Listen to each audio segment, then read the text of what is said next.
Messing around with the trumpet. I got a pretty good dental setup.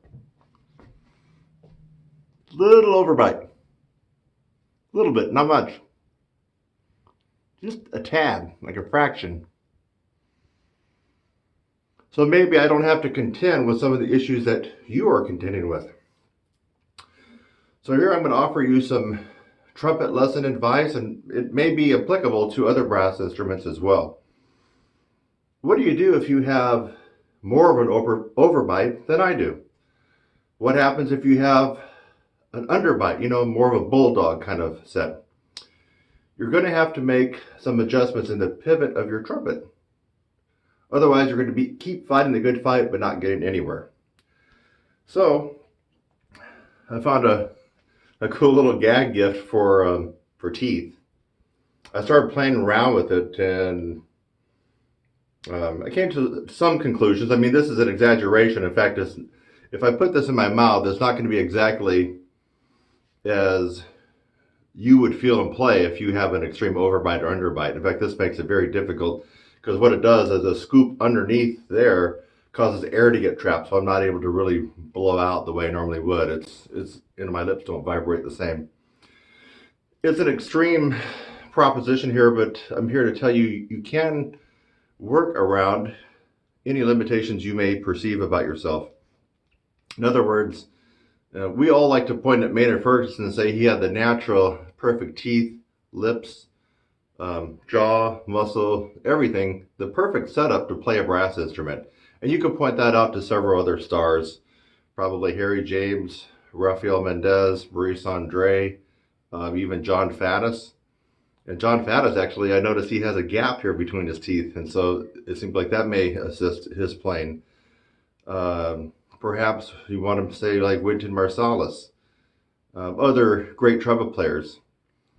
Who else could we put in there? Well, maybe Al Hurt before he had his accident. What else? Maybe Cat Anderson. There you go. The poster boy for probably the perfect muscular and jaw setup for playing a brass instrument. He probably could have played tuba just as well as he could play trumpet. So you can rationalize and say, well, these people were just blessed, and therefore I'm always going to be a third chair player because I just didn't have the genetics that they did. There is a small little truth to that, but it's small. It's like 0.5%. The real story is you can overcome any limitations, most of them, unless you have a severe scar or accident or malformity in your chops, like a cleft lip, where your lip is just really severed and you can't get the vibration. Might be one of those reasons you could really rationalize why you're not playing a brass instrument. Or if you're like Al Hurt, I guess a chunk of brick got thrown up when he was a maitre d' in a parade, and the chunk of brick threw up and it smashed him right in the mouth. It just really messed up his playing for the rest of his life. He never was the same. Those kinds of things, yeah, would affect your playing, and you could rationalize why maybe you want to switch to piano or guitar. But for the rest of us, it's just an excuse for where you are right now and why you're not getting any better. Got to get rid of that excuse, get right on the horse, start riding again, and try to figure this stuff out. By watching this, you're going to figure it out, part of it. The overbite person, what is that overbite person going to have to do? Let's just put the teeth in. I got an overbite, and this is going to be silly. This is an exaggeration. If you have an overbite, it won't be as bad as what I am encountering here. But let me just put the teeth in.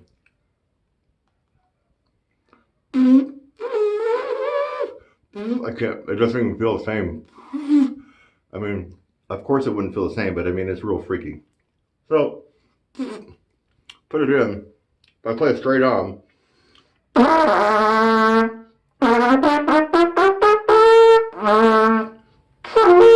There's some limitations I experienced already, and it's probably because of this. It's not the true representation if you had a decent overbite. I mean, this is much worse. So what if we try pivoting the horn up a little bit and see if that would matter, or if it would be the same or worse? Let's try it. Your turn.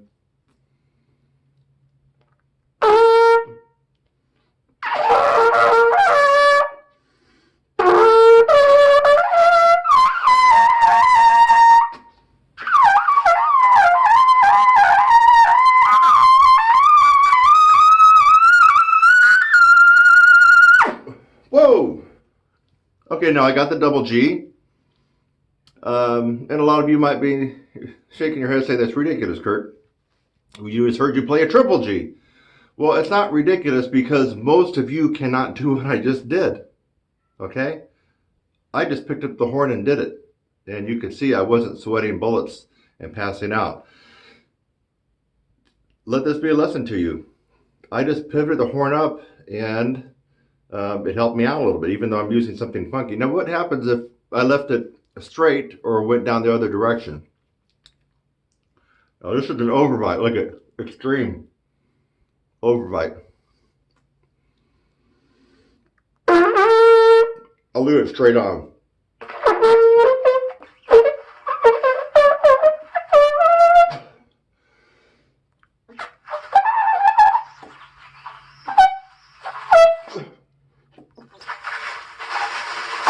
I'm just not getting the buzz happening in the efficiency the way I did when I tilted and pivoted the horn higher. I'm guessing if I go pivot the horn down, it's going to be even, it's going to be a deal breaker. Let's try it.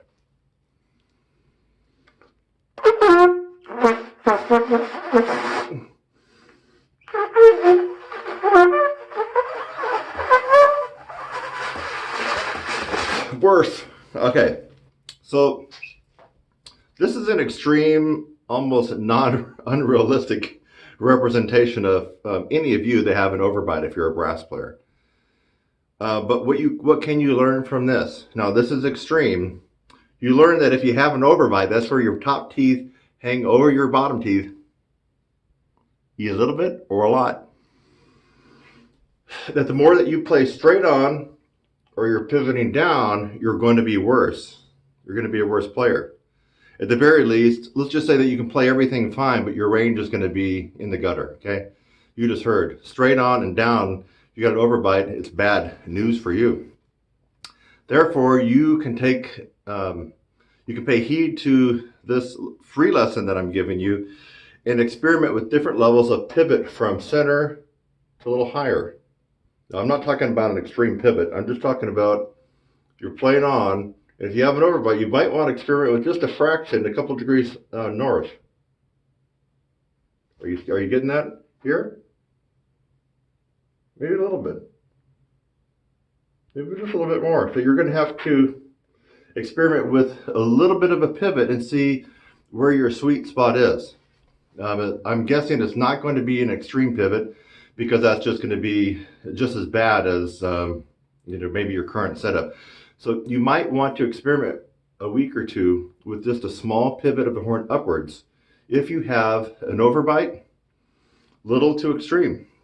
Now, if your overbite is about like mine is, which is almost a nil, just a little bit, you may not need to worry about this. I mean, I don't consciously try to pivot my horn up or down. I feel like I play straight on, but there may be a little bit of pivot there, but I don't consciously try to do it.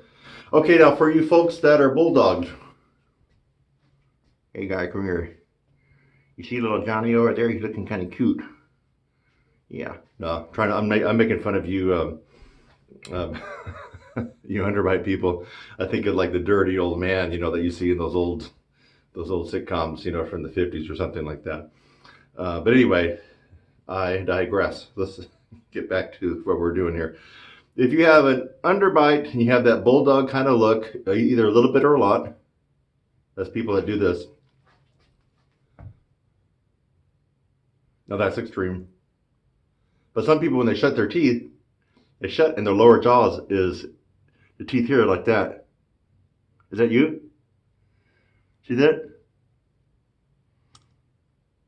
If you shut your teeth and naturally your lower jaw is a little bit more out, you have an underbite, more of a bulldog look, and when if someone were to look at you, and you're going to have to probably, I'm going to guess, pivot down.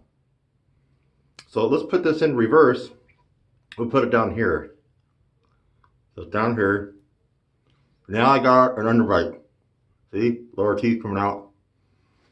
So let's try this again. Straight on.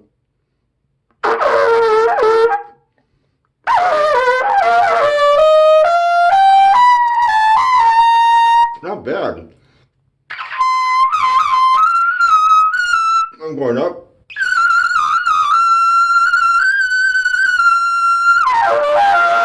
That was easier than the overbite, but now let's try.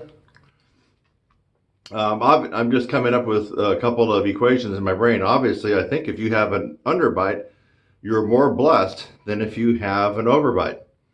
It could be that underbite allows you to have more of an upstream air delivery into the mouthpiece, causing you to be an upstream player, and you might have an easier time with range. You can understand by this coming out, when you blow, the air comes up, it's hitting the upper part of the bowl of the mouthpiece in here. The air is coming up this way. And traditionally, most brass players and academics would probably agree with me that you're likely to have faster air and be able to have an easier time in the upper register. So it appears that by having an underbite, maybe that predisposes you to an upstream air position. But now let's go ahead and work our way down, pivot down, and see if the pivot up was good for an overbite. Let's see if the pivot down is good for the underbite.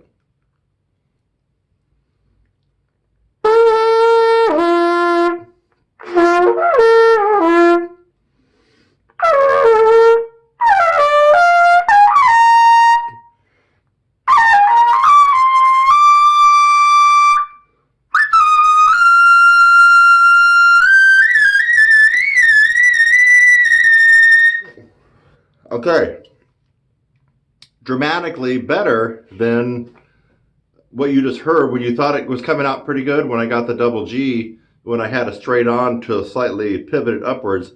Yeah, that was not bad, but with the underbite, as I pivoted down lower, things magically got easier for me.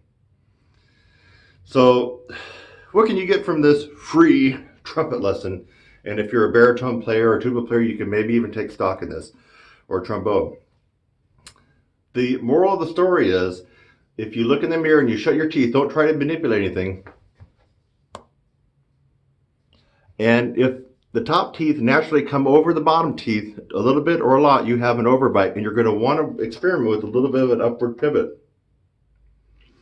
If you shut your teeth and you notice that the lower part of your jaw, these teeth are out more than your top teeth. They stick out more. You have an underbite. If you don't know what I'm really talking about there with an underbite, look at a picture of a bulldog. They tend to look like this. Right? Just go on Google and search images for bulldogs. They have a severe underbite. So if your lower teeth tend to stick out more than your top teeth, you have an underbite. And we just learned that a downward pivot, experimenting with that, might actually help you have more ease and comfort in the upper register. So I like doing these little experiments, and now I made it hard on myself. This is crazy, unrealistic. I doubt if anybody is having to fight the good fight I just did with these fake teeth. So in other words, I went extreme, but you heard that's another point to back up my fact that nobody is born to play third part. How could I put in this crazy contraption in my mouth, something that none of you are going to have to deal with, and no matter how bad your upper bite or underbite is, it's not as bad as what I experienced, yet I was able to go up to double G on the upper bite and up to double C on the underbite. That just proves my point. But you might be saying, well, Kurt, how were you able to do that? Improving, strengthening your embouchure tends to blow past any limitations that God gave you naturally. That's how I was able to do it. And you notice it didn't have anything to do with air. I've created a super strong embouchure by practicing what I preach. I practice the 75 techniques in my course. I've been doing it for years. I don't want to give away my age, that I'm going to be turning 40 pretty soon, but I've been doing it for more than 1 decade. So anyway, yeah, I know that's a long time, right? Well, it is what it is. This just means I have some experience, right? And you look at that, you get at the cliff, and you're almost 40, you're looking off, and it looks like a dark abyss down there you're about ready to step off into. It's pretty scary, guys and gals. So it just is what it is. But I can still play and I can still think. And so that's your answer.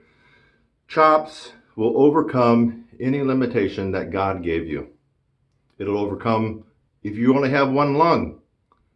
If you only have one lung, I can still make you play first or principal trumpet or principal trombone, because this will overcome that. That and the other concepts of air and compression will overcome if you only have one lung.